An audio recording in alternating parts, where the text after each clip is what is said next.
जैन समाज के साथ साथ पूरे देश में शोक का माहौल है। जैन समाज के वर्तमान के महावीर कहे जाने वाले आचार्य विद्यासागर महाराज ने देह त्याग दिया और पूरी विधि के साथ समाधि ली। जानकारी के अनुसार डोंगरगढ़ स्थित चंद्रागिरी तीर्थ में शनिवार देर रात 2:35 में विद्यासागर जी महाराज ने अपना अंतिम सांस लिया था। 3 दिन के उपवास और अखंड मौन के बाद उन्होंने शरीर त्याग दिया। आचार्य विद्यासागर महाराज का अंतिम संस्कार 18 फरवरी दोपहर 1 बजे किया गया। आचार्य श्री विद्यासागर महाराज के देह त्यागने से देश भर में शोक की लहर है। आचार्य श्री पिछले कुछ दिन से अस्वस्थ थे। पिछले 3 दिन से उन्होंने अन्न जल त्याग दिया था। आचार्य अंतिम सांस का तक चैतन्य अवस्था में रहे और मंत्रोच्चारण करते हुए उन्होंने देह का त्याग किया।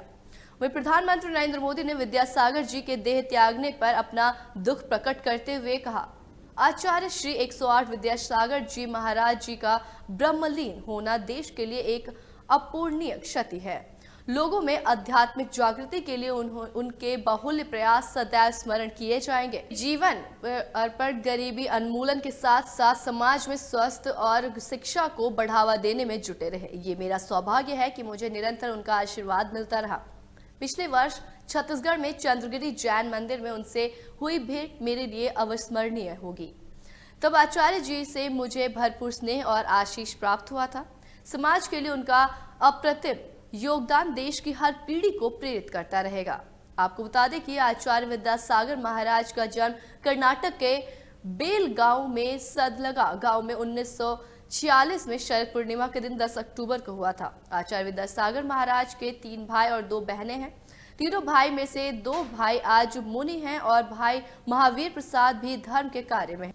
आचार्य विद्यासागर महाराज की बहनें स्वर्णा और सुवर्णा ने भी उनसे ही बहुचर्य लिया था। बता दें कि आचार्य विद्यासागर महाराज अब तक 500 से ज्यादा दीक्षा दे चुके हैं।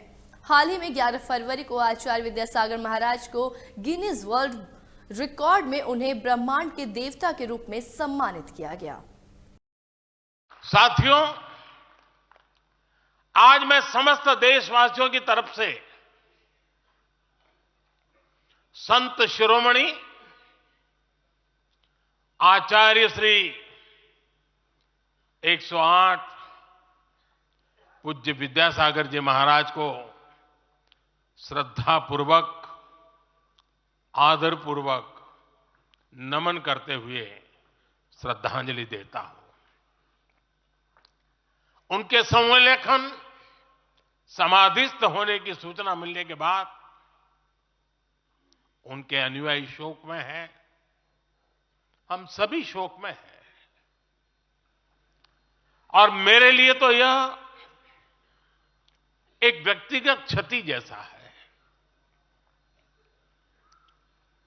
वर्षों तक मुझे व्यक्तिगत रूप से अनेक बार उनसे मिलने का, उनके दर्शन करने का, उनके मार्गदर्शन प्राप्त करने का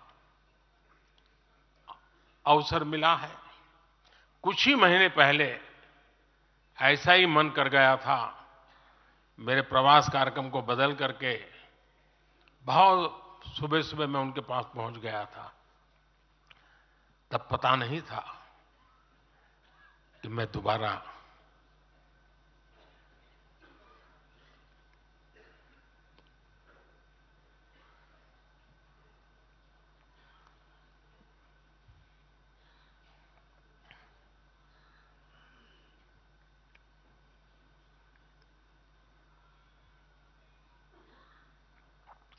उनके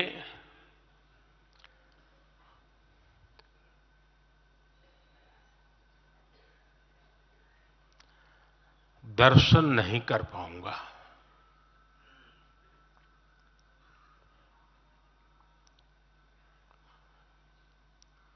ये मेरा सौभाग्य रहा है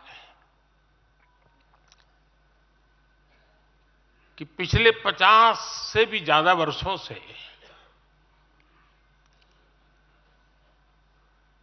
मुझे देश के गणमान्य आध्यात्मिक मूर्तियों के निकट रहने का, उनके आशीर्वाद पाने का अवसर रहा है। और इसलिए मैं उस आध्यात्मिक जगत की उस शक्ति को भलीभांति जानता हूं।